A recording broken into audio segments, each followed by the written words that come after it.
Imagine waking up, stepping out your front door, and realizing the ground beneath your feet is it's fundamentally shifting. Oh, wow. Yeah, Right? You look around, and the very invisible social contract that keeps your city functioning, like the expectation that the lights will turn on, the buses will run, the grocery stores will actually have bread, it is just evaporated. which is such a terrifying moment because you aren't just looking at like a temporary glitch in the system. No, not at all. You're looking at the absolute edge of human endurance. It's the realization that the state's safety net isn't just frayed, it's completely gone, and you are entirely on your own. Welcome to today's deep dive. We are tearing through a massive stack of field notes, economic data, and firsthand accounts documenting the reality on the ground in Cuba from 2021 through 2026. Yeah, there is a lot to cover here. There really is. Our mission today is to figure out exactly how a society hits that breaking point. We're looking at the mechanics of a collapse, from the empty shelves and silent tensions to, well, crowded streets that are completely boiling over. Right, the tension is just palpable in these sources. Definitely. Now, before we get into the weeds, I need to make something explicitly clear to you, the listener.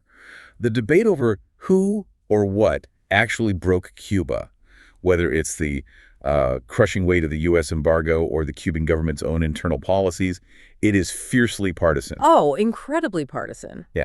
So we aren't here to pick a side or, endorse a political worldview. We are strictly here to look at the anatomy of this tension based entirely on the data in front of us. And we really have to view this data as a slow-burning fuse. I mean, this isn't just a sudden explosion. It builds up. Exactly. The notes we're looking at document a highly volatile chemistry over 5 years, where this quiet, grinding, everyday fear gradually mixes with a rapidly rising, very public anger. Okay, let's unpack this. We have to start with the root causes. Yeah. Why did the streets suddenly ignite in this specific window between 2021 and 2026? Well, the data paints a remarkably stark picture of daily life. We're talking about rolling blackouts lasting upwards of 18 hours a day. 18 hours. That's unimaginable for most people. Yeah, and severe shortages of basic calories, not just luxury goods. We're talking about rice, beans, cooking oil. But I have to ask, is it really just the lack of food?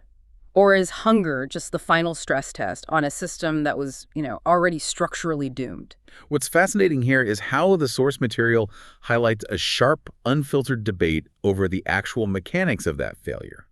You have these two massive compounding forces. Okay, lay them out for me. On one side, you have the external pressure, the U.S. embargo. And this isn't just a political stance, right? It's a literal financial chokehold. Right. It affects the banking system. Exactly. The mechanics of international banking sanctions mean that even if Cuba wants to buy a shipment of grain, processing the payment through global financial institutions can be nearly impossible. So they might have the money, but they just can't move it. Yeah. A cargo ship might literally sit outside a port, completely unable to unload, because the financial wires are just frozen. Right, so the external pressure actively suffocates the supply chain before it even reaches the island. Yeah. But isn't that sort of letting the domestic policy off the hook? Well, that's exactly the counterargument the sources bring up. I mean, Soviet-style central planning and state-run agriculture were failing to feed people long before this specific 5-year crisis window, right? Oh, absolutely. Like, if the state sets price caps so low that it costs a local farmer more to grow a tomato than he's legally allowed to sell it for, he's just going to stop growing tomatoes. Exactly, and that is the internal failure argument presented in the notes. The state's mechanisms for distributing goods and managing the economy were already fundamentally fractured. Fractured how, exactly? Well, the internal bureaucracy is so rigid that even when resources do exist, they literally rot in warehouses waiting for official transit approvals. Oh, wow. Just sitting there. Right. Or the domestic delivery trucks sit rusting in lots because the centralized state planning can't efficiently allocate imported spare parts. It's like a master class in how to completely dismantle a supply chain from both ends at the exact same time. It really is. The pressure is compressing the lives of ordinary citizens from the outside in, via sanctions, and from the inside out, via bureaucratic paralysis. And human beings can often tolerate one massive systemic failure if there is a workaround, Like finding a loophole. Yeah, like if the state stores are empty, maybe the black market provides. If the power goes out, maybe you have a generator. You adapt. But when the food disappears and the power grid goes dark and the financial system is locked, The basic functions of daily survival just consume every waking second. There are literally no workarounds left. But hunger alone doesn't organize a nationwide march. I mean, for decades, the Cuban state was incredibly effective at isolating discontent. Very effective, yeah. If one neighborhood was angry about a blackout, the next neighborhood over wouldn't even know about it. So what actually changed the geometry of these protests? The introduction and widespread adoption of 3G mobile internet leading up to 2021. It completely changed the physical landscape of dissent. Oh, the smartphones, of course. Yeah. Previously, the state held a monopoly on communication. But suddenly, citizens had a real-time, peer-to-peer network. Which brings us to this incredibly visceral illustration from our sources. There's a detailed account here of a student group trying to organize a march, and it takes you right into the room with them. It's such a tense description. Yeah, it's not just a bunch of kids tweeting, "Let's protest." They are engaged in high-stakes operational security. Definitely. They are routing communications through multiple VPNs, they're monitoring state media to guess the government's blind spots, and just agonizing over this terrifying balance between needing to participate and needing to stay out of a state prison. It is a profound psychological burden. They are essentially playing a digital chessboard in real time against a state intelligence apparatus. That sounds exhausting. It is. Every time they refresh their screens, they are trying to calculate the mathematical risk to their own physical freedom. Because in an authoritarian internet infrastructure, the state telecom controls the single choke point. Right, there's only one provider. Exactly. The students aren't just worried about being seen, they are worried about their specific IP addresses or, device IMEIs being flagged. Right, so you send a message to coordinate a meetup, and you literally have to sit there wondering if the secret police are going to show up at your apartment before the read receipt even registers. It's terrifying. It's taking a digital spark and throwing it onto a highly combustible physical street.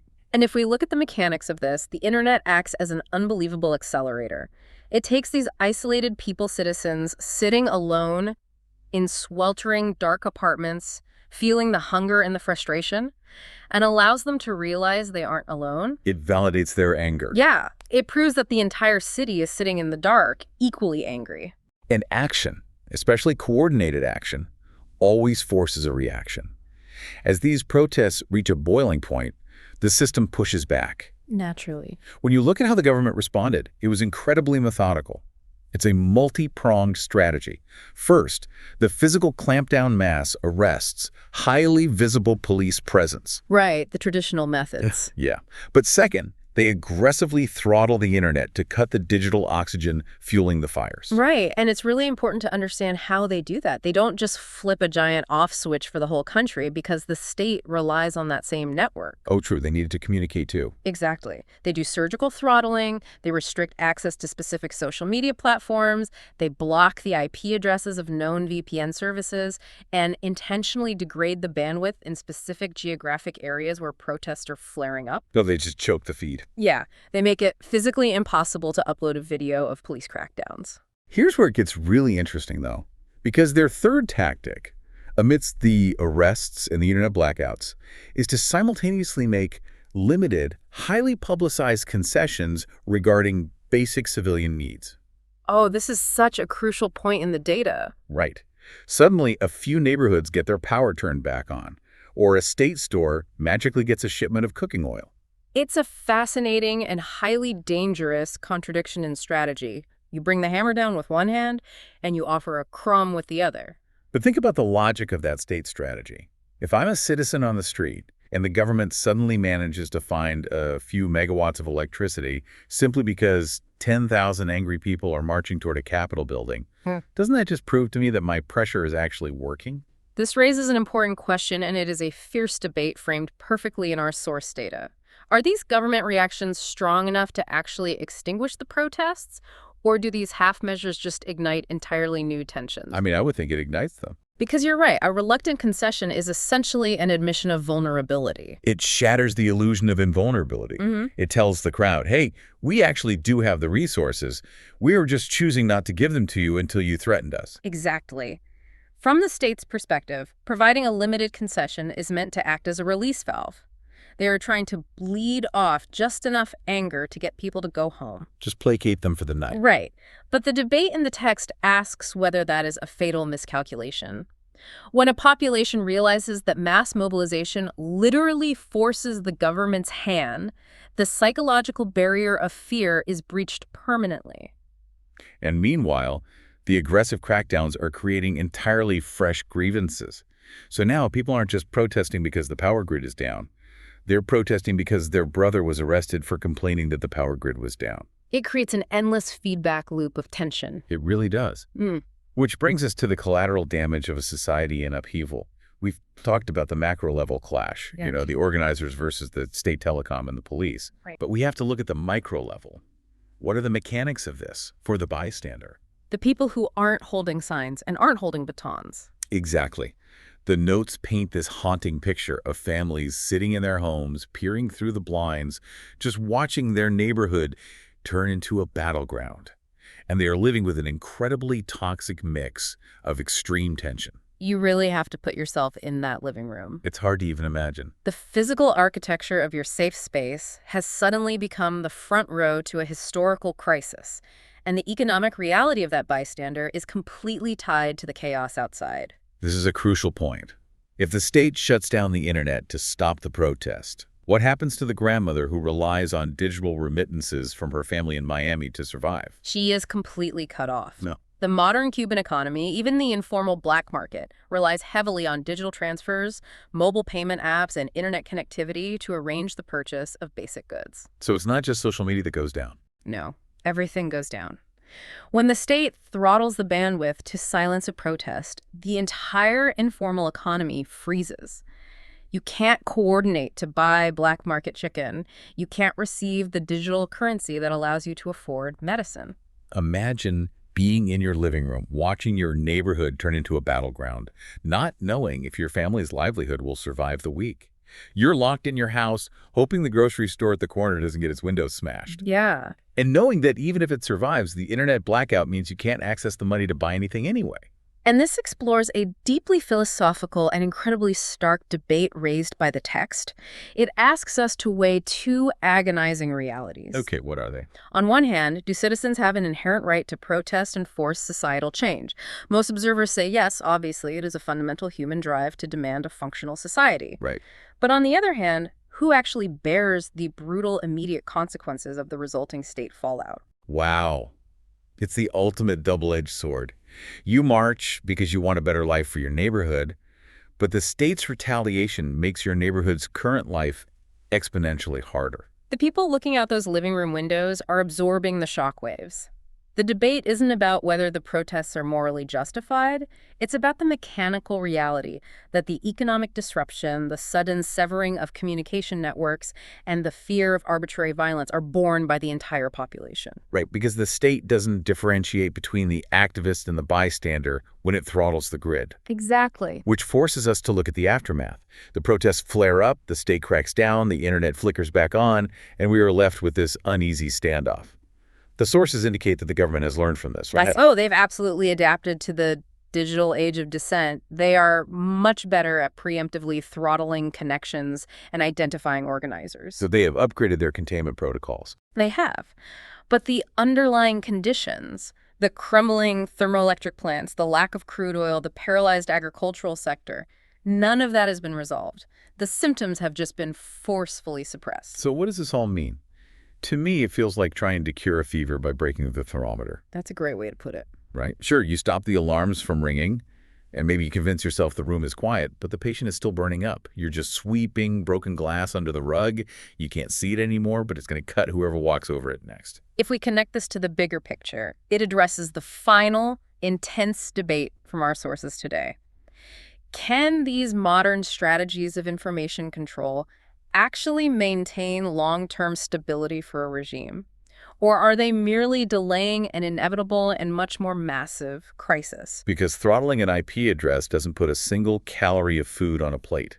It doesn't refine a single barrel of oil. Precisely. Information control is strictly a tool of containment, not a tool of creation. History shows us that you can suppress a hungry, frustrated population for a time using sophisticated digital and physical control mechanisms.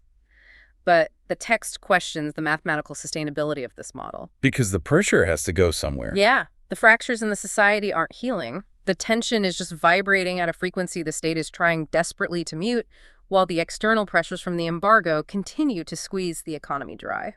We followed a wild cinematic arc through this data today. We've looked at the dual chokehold of U.S. sanctions and internal bureaucratic failure. It's a lot to process. It really is. We've seen how a 3G connection changed the physical geometry of a protest, turning isolated hunger into coordinated defiance. We analyzed the state's counter moves, the danger of limited concessions and the blunt instrument of internet blackouts. And we look through the living room window at the devastating economic fallout for the ordinary bystander trapped in the middle. It is a profound study in the absolute limits of human endurance and the modern mechanics of state power. And the sources leave us looking directly at the horizon. They point toward future scenarios of Cuba potentially transitioning. And let me tell you, the fierce debates over what that looks like, whether it's a slow transition toward a market economy, a sudden democratic rupture, or a total state collapse, are entirely another level of intensity. It forces us to confront the ultimate unknown. We've analyzed the pressure, the explosion, and the containment, but the unavoidable question that hangs over all of this data, the question the state and the citizens are both terrified of, is what happens next if everything gives way? If the containment fails, what fills the vacuum? Exactly. It's something that builds on everything we've unpacked today about survival, control, and resistance. So as we wrap up this deep dive, I want to leave you with one final thought to chew on.